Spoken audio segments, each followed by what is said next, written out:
That's not I mean, growing up as a love-starved changeling, or hiding underwater from an evil king all those years, trusting any creature must be so hard for you. And griffins never want to be around any creature, even other griffins. And dragons are so fierce compared to us. There must be days you can't wait to get away from all those cute ponies.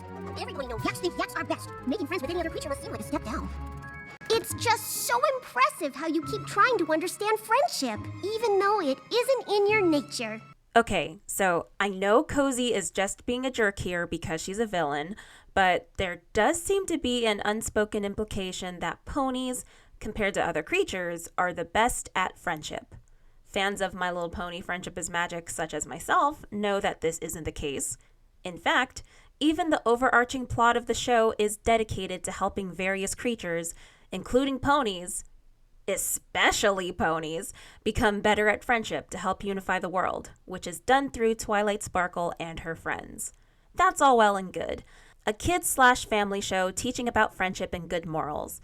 No one is perfect, of course, so it makes sense that the ponies within the context of this show need a refresher from time to time on how to be better neighbors, apply the golden rule, and some other fine-tuning. But even without that, aside from the very few villains and dangerous wild animals, generally speaking, the ponies are still very friendly and accommodating, and appear to be citizens of an otherwise utopian society. Right? I mean, just look at them. There's no way this colorful cluster of pastel equines with their cutie marks, rounded features, and silly names could ever be absolutely terrible. Right? Right? Well, you pony folk, those bees in blue are not a joke. You keep your creepy mumbo jumbo to yourself, you hear? Yeah, was that supposed to scare you? What a galaxy! Rose, how awful! The wicked enchantress has cursed them all! The horror! The horror!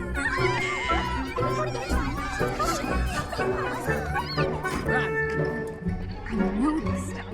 Wow. Hey, do you mind moving back? You're in my personal space.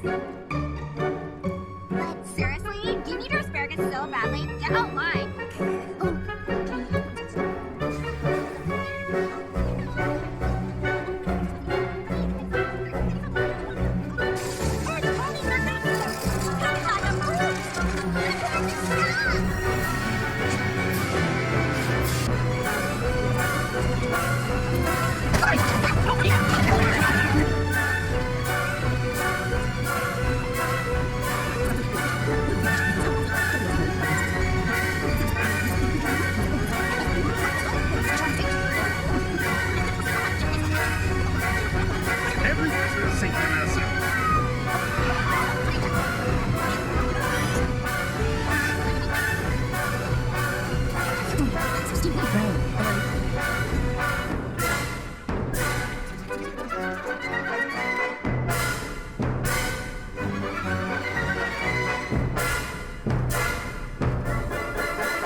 Yeah, the ponies are actually the worst. Like, the worst. Hello everyone, my name's Aloubell, and it's honestly kind of hilarious just how awful the ponies can be. And I don't mean in a villainous type of way. I'm not saying they're all evil, although we have seen the kind of destruction that can come from a powerful pony that has bad intentions, but ultimately, that's not what I'm getting at for the purposes of this video. I don't quite know how to properly label what I'm trying to say, but just try to follow my streams of thought. Alright, so forget the griffins and their selfishness, forget the dragons and how brutish they can be, forget the yaks and how prideful and destructive they are, forget the hippogriffs' paranoia and distrust, forget the changelings and their former society that thrived on stealing from others for their own benefit. Forget every other society that clearly has its problems. These societies at least have some sort of unity and understanding between the members within them. The ponies, though, the ponies! Do you know how awful your species has to be? How great the potential of hate, that a powerful winter spirit that feeds off of hate only hangs around and waits for your species because it knows that you guys are going to feed it the best? They just wait around for you to dip down into your worst self again because we all know it'll happen eventually. I am, of course, talking about the Windigos. Windigos are a race of ghostly horse-like creatures. They are winter spirits that feed off hatred between others, and the more hatred they get, the colder they make the environment, bringing the harshest and most uninhabitable blizzards. And they aren't created by the ponies or anything, they are simply summoned whenever they detect incredible malice. The Windigos are a super important aspect of the lore of MLP. Way back before Equestria was founded, the three main pony races, unicorns, pegasi, and earth ponies, didn't like each other and fought quite often. The fighting became so bad that the Windigos fed off of their hatred for one another and caused a blizzard that made it hard for the ponies to survive in the long term.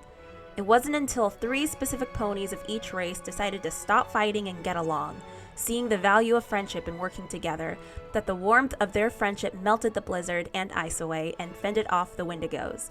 And thus, Equestria was born when the 3 races realized that fighting between one another was foolish and unproductive, and they decided to live together in harmony.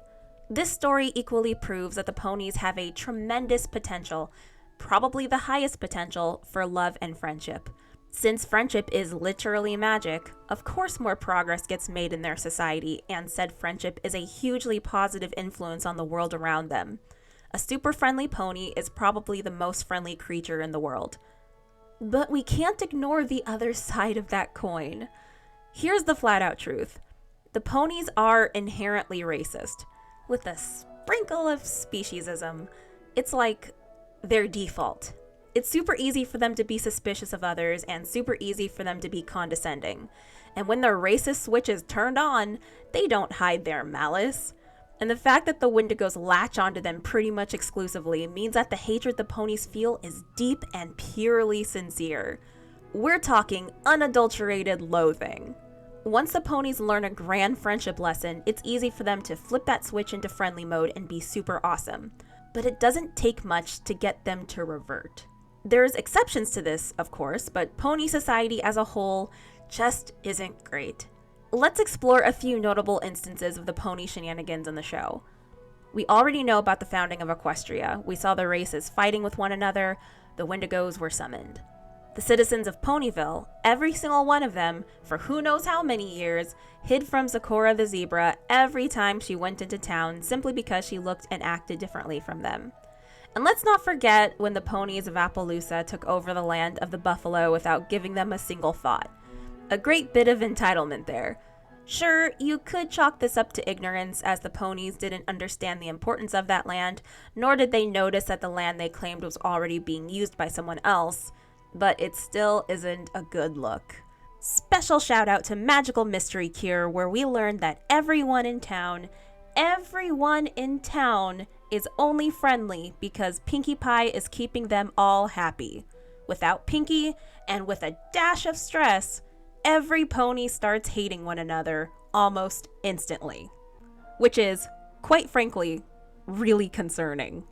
Like, I don't think we appreciate just how concerning that is. I mean, if anything, Magical Mystery Cure just shows how easy it is for the ponies to turn on one another. No wonder the Windigos are just waiting, because they know. They know how easy it is for them to switch. And then, admittedly, there's no other big obvious racist or speciesist moments for a while. The 3 pony races pretty much live together in harmony and are shown mostly accepting of other species. It is quite peculiar, though, how it's primarily unicorns that live in Canterlot. At least the Pegasi have a functional reasoning for why only they can live in Cloudsdale. What's the excuse for Canterlot? It's still a bit segregation-y, but I won't give this point too much grief since we do have real-world equivalences of this, with some neighborhoods having a dominant race. Anyway, in Season 9, Episode 17, The Summer Sun Setback, the Legion of Doom very easily managed to turn the races against each other without much convincing. This was undone by the end of the episode, but the fact that the racist switch is toggled so easily is mighty concerning. And then, only a few episodes later, the Legion of Doom does it again on a much wider scale, and again without much effort, and convinces the pony races to distrust one another and be generally hateful to the point that it became every race for itself when disaster struck.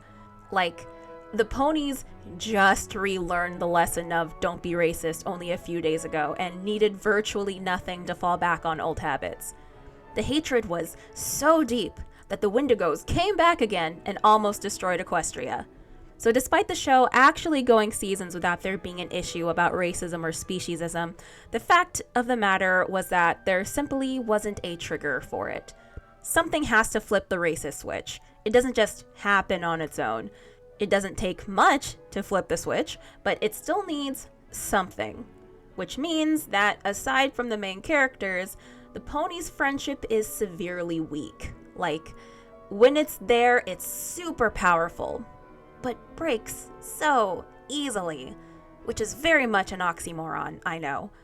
It's almost like they're just waiting for a reason to be racist, or they just often forget how racist they can be, and when they're reminded, they're like, oh yeah, those guys do suck. Me and the others like me are way better. Let's openly antagonize anyone that's not us, because what else can be more fun than that? Who's up for a casual feud? I know I am. The terrible thing is that after this fiasco, the Ponies and all the other species unite to not only defeat the bad guys, but to finally bring all cultures and everyone together. The Ponies and everyone are friends in a truly utopian society. Yes, this is what the show has been building towards. With Twilight and her friends guiding and inspiring others, there should never again be a reason for... Wait a second. At the beginning of G5, the pony races are segregated again and they all hate each other. Darn it! It's honestly weird that the Windigos didn't show up within this time, but I guess this could be chalked up to the lack of magic? If they are purely made out of magic and are a sort of force of nature, then it makes sense for them to not be there since magic was gone in the world. If they are actual living creatures, then perhaps they didn't have the magic needed to feed on the hate? But was the magic gone from everything, or just ponies? The whole world, or just Equestria? Could changelings no longer transform? Did the breezy portal no longer open? Were zap apples no longer a thing? This isn't a critique, I'm legitimately asking since I didn't watch G5 past the initial movie. Actually, shouldn't cutie marks also not be a thing at the beginning of G5 since that's a magical aspect of ponies?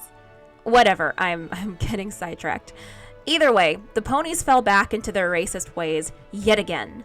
They eventually realized once again that friendship is magic, but honestly, what's the point? It was fine enough in Friendship is Magic because it was all building up to the finale where everyone learns the pointlessness of segregation and racism and speciesism and learns once and for all that friendship and harmony is best. But then G5 came around and it just had to be a continuation of G4 for no good reason and completely ruined the ending by making the Ponies default to racism again. Aside from this just making the entirety of G4 feel like a waste of time by going through the whole story of FiM and having the characters work so hard for their utopian ending only to take it away from them, which sours the happy ending we had, but now this sets the unfortunate and depressing precedent that no matter how much progress the Ponies make, no matter what lessons they learn, no matter how much effort they invest in trying to make their lives, their loved ones' lives, the future generations' lives better, they will always eventually go back to hating each other once again. And the cycle will go on over and over until the end of time. That's not satisfying in the least. And I don't care if this is realistic to some degree. I'm aware of the expression of history repeating itself. I know. But like, MLP is supposed to be the ideal. It's escapism. It's supposed to encourage the better parts of ourselves. It's supposed to inspire hope. How much hope is there if you establish the lesson that no matter what you do, it'll all be in vain? I mean, who knows? Maybe the show is saying despite how sucky things are, you should still do your best and be the bigger person simply because it's the right thing to do. The world will never be perfect, not in the current age, and people will do awful things to one another despite the moral compass that God built within us, despite most of us knowing how to be better. But even with all of the bleakness, you can always do your part. You can be that breath of fresh air. You can decide to not be a part of the never-ending cycle of hatred. Maybe the show is saying all of this, and I do agree. but it still sucks, though. It has real-world applications, sure, but as a story, I hate that kind of ending as it doesn't bring the kind of satisfaction that a story should, especially a story like MLP. I spent 8 years of my life watching the story unfold and build up to the beautiful ending after so many story and character arcs. It all culminated in this grand celebration of victory, and it all came crashing down within the off-screen lifetime of the characters we've been following, no less. As a storyteller and fan of this show, it just bums me out. Not enough to ruin my life or anything, I mean, it's still a show, and Friendship is Magic is still my favorite show, but it just sucks. The ponies of My Little Pony are inherently racist, and they will forever be inherently racist. More than any creature. They will forever have the biggest capacity of both hate and love. The end. Not actually the end, though, because I have something to say. When I let you all know in a recent community post that my family and I were having home and financial issues, we're being evicted from our home with very little warning, and I can't contribute much financially. You guys stepped up. You guys provided so many prayers, and I know prayers are super powerful. The Bible even emphasizes in the book of Matthew, chapter 18, "Again, truly I tell you that if 2 of you on earth agree about anything they ask for, it will be done for them by my Father in heaven. For where 2 or 3 gather in my name, there am I with them." Thank you everyone for sending prayers, and I promise to give you updates on our situation. Thank you also to those who donated over on Ko-fi. Paradise, Kumi Orichua, Sophie, Lilith, Blaster E, Maddie, Red Dragon, Pine, Merely a Cat, Sayaku Mono Narrator, Dana, Ro994, Silver Star, Azanyo, and Feliz Navidad. Thank you also to Kingly Gamer Y21, Starshine Lue, and my other patrons and channel members for always being awesome. Just like friendship, your support is magical and deeply appreciated. If you enjoyed this video, please subscribe and put a rainbow in the comments as a friendship laser.